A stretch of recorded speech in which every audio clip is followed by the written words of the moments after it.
Bonjour, j'espère que vous allez bien et que vous avez passé de bonnes vacances. Si hélas vous devez voir cette vidéo, c'est que je ne peux pas être présent comme je l'espérais tant pour cette reprise. J'espère que ce sera pour très bientôt. Alors, comme on l'a vu un peu avant les vacances, merci de faire très attention aux vidéos, de bien prendre les corrections en note. C'est pas facile pour vous ce distanciel, moi non plus, ça ne me satisfait absolument pas. Mais c'est mieux que rien pour éviter de perdre trop d'heures. Par chance, ce sont des révisions de quatrième, donc pour beaucoup ça doit être facile pour réactiver les informations dans votre cerveau. Pour certains, c'est l'occasion de comprendre certaines difficultés que vous avez pu avoir en quatrième, ou tout simplement d'y arriver alors que vous n'y arriviez pas du tout. Donc bon courage et comme d'habitude, par moment, vous posez les stylos pour bien écouter et suivre avec les yeux. Et après, vous mettez sur pause, je le dirai à chaque fois, pour pouvoir recopier avec très grande précision la correction. Allons-y. Premier exercice, le numéro 32. Exercice extrêmement basique de quatrième sur Pythagore. Donc là, vous posez vos stylos. On nous demandait d'associer à chaque triangle l'égalité 3 triangles, 3 égalités. Donc en se rappelant que dans l'égalité de Pythagore, là où il y a la somme de deux carrés, il y a à chaque fois un point qu'on retrouve en commun.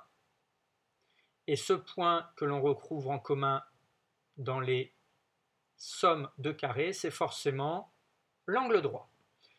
Donc, pour petit a, on observe que l'angle droit est en C, donc il faut que ce soit un endroit où une somme de deux carrés y est C. Là, ce n'est pas le cas, c'est B. Là, ce n'est pas le cas, c'est F. Là, c'est le cas, c'est C. Donc on peut en déduire que le triangle petit a rectangle en C est associé à l'égalité petit 3. On n'oublie pas de mettre les résultats en évidence, hein. On approche tout doucement du brevet blanc. Ensuite, le triangle B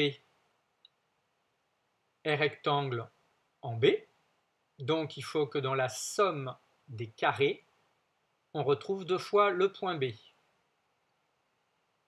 Somme des deux carrés, c'est bien là où on retrouve le point B, donc est associé à l'égalité 1. Et enfin, le triangle petit c, qui est rectangle en F. Donc on recherche, ça doit être la troisième, hein. Si ce n'est pas la 1 ni la 3, ça devrait être la 2, sauf erreur d'exercice. On observe en 2, il y a deux fois le point B dans la somme des carrés, donc c'est bien ça. Le triangle C est rectangle en F, il est donc associé à l'égalité petit 2. Vous mettez sur pause et vous recopiez.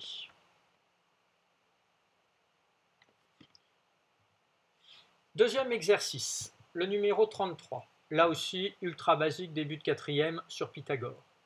Il fallait bien observer et on demande d'appliquer le théorème de Pythagore pour chaque photo.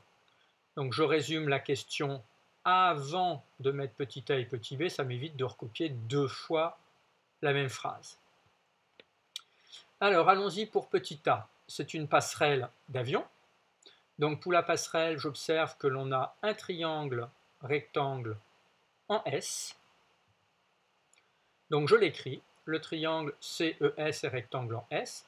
Bien sûr, l'ordre des points, le tout c'est de tourner. Là j'ai mis CES, j'aurais pu écrire le triangle ESC, ou ECS, ou SEC, etc.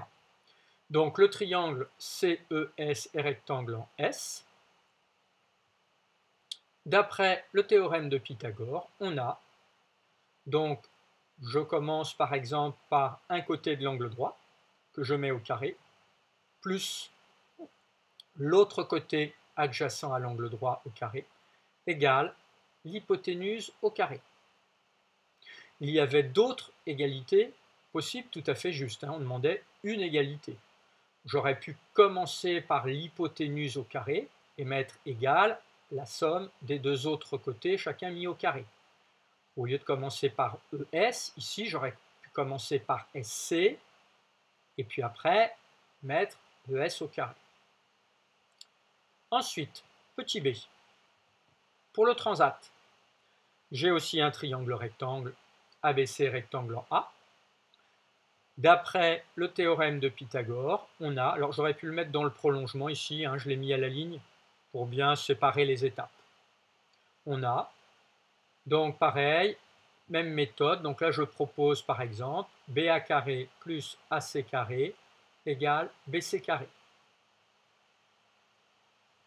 Tiens, petite remarque, on observe bien qu'on a deux fois le point S au carré comme on l'avait vu pour l'exercice précédent, S étant l'angle droit, et de même ici, l'angle droit étant A, on le retrouve ici. Pour certains, c'est un automatisme, pour ceux qui avaient un peu de mal, c'est l'occasion de réactiver cette connaissance. Là encore, j'ai mis cette égalité, mais j'ai mis là, je vais écrire deux autres propositions, j'aurais pu écrire aussi, voilà. Au lieu de mettre BA carré plus AC carré, j'aurais pu mettre AB carré plus AC carré, ou intervertir les deux membres, le membre de droite et le membre de gauche. Il y a encore d'autres possibilités. Bien sûr, il n'y en avait qu'une seule à recopier, hein, pas besoin d'en mettre plusieurs. Vous mettez sur pause et vous recopiez. J'en profite d'ailleurs pour remercier éventuellement la personne qui vous encadre pendant cette heure, si vous êtes en classe, pour voir cette vidéo. Numéro 26. Petit cas pratique simple. Vous posez encore une fois les stylos, même si je ne pense pas à chaque fois à le dire. On demande la distance AB entre le portail et la maison. On prend le temps d'observer. On observe un triangle rectangle. On connaît un côté. BC égale 2,5. Alors on peut très bien compléter la figure et écrire à côté d'ici. BC égale 2,5. Ça peut aider, hein. Et encore là, on a un schéma, donc ça aide. Mais sinon, il ne faut surtout pas hésiter à faire un schéma, au moins au brouillon. Donc on a une situation de Pythagore qui a été activée dans notre cerveau. On est très content, on peut dire youpi et on commence. Allons-y, donc on commence par écrire comme je l'ai rappelé sur la feuille qui est collée dans votre cahier de cours. Obligatoirement, ça c'est indispensable, hein. On écrit qu'on a un triangle ABC, rectangle en B. C'est grâce à cette condition-là que l'on a le droit d'appliquer le théorème de Pythagore. Donc là, on va écrire l'égalité.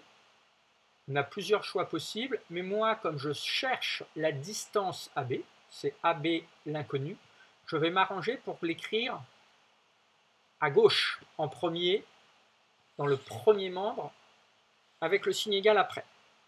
Donc je vais écrire AB carré, par exemple, plus BC carré, égale AC carré.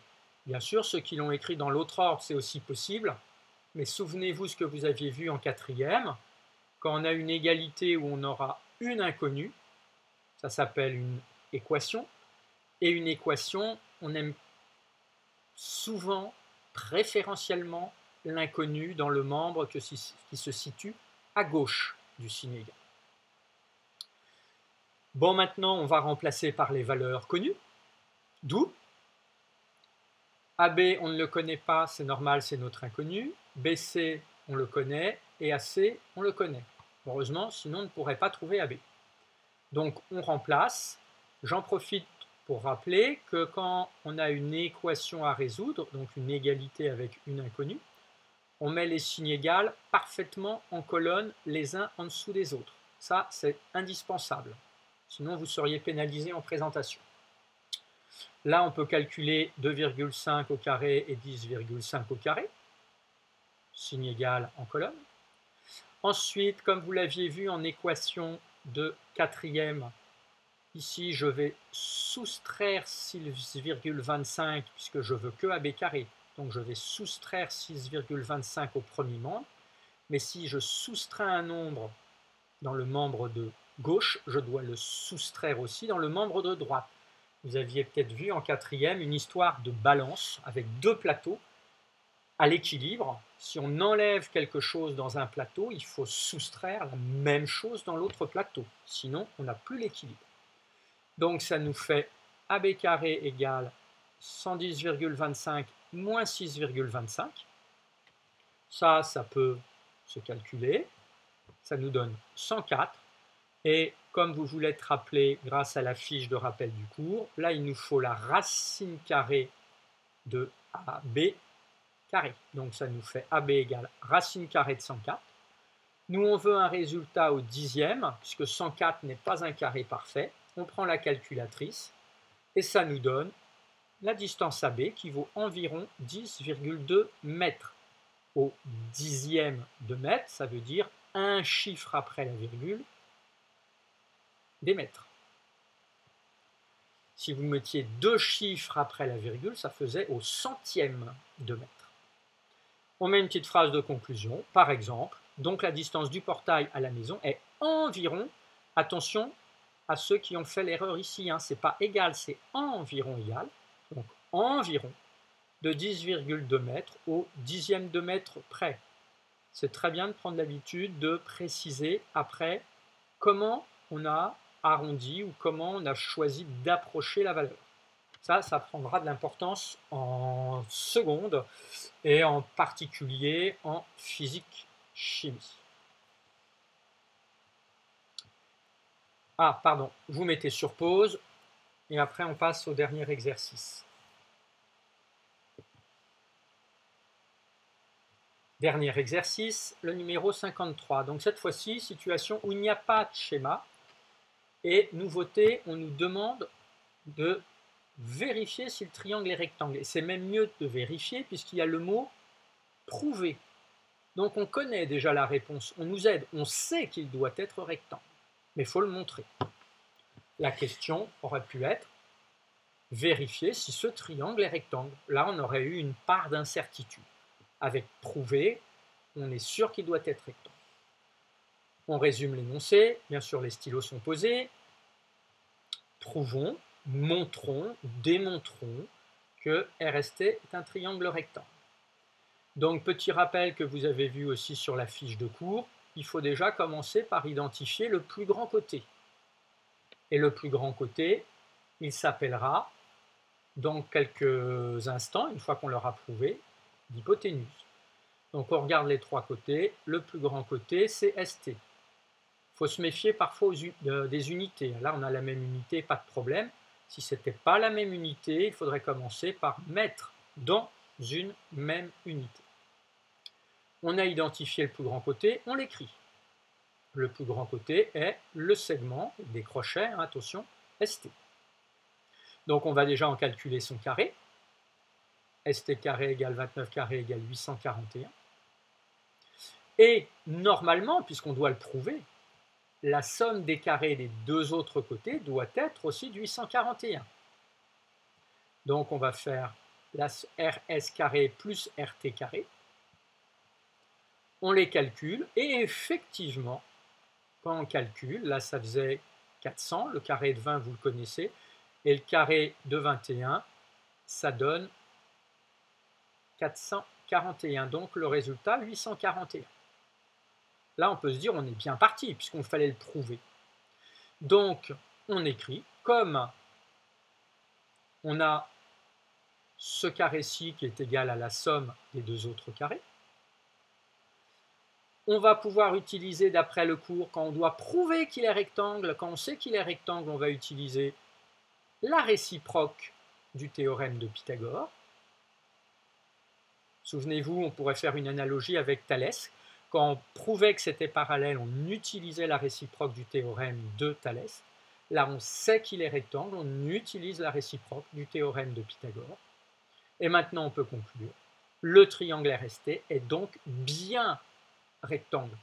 Le bien, il n'est pas obligatoire, mais il montre que vous avez parfaitement compris la question, puisque vous y attendiez. Voilà, c'est difficile à prononcer. Rectangle. Alors, on aurait pu préciser en R, mais là, il n'était pas dit prouver que ce triangle est resté rectangle en R. Ça aurait été un peu trop vous aider. Là, il fallait prendre le temps d'observer les trois longueurs. Voilà. vous mettez sur pause pour finir de recopier ce quatrième exercice, début de révision. Bon recopiage.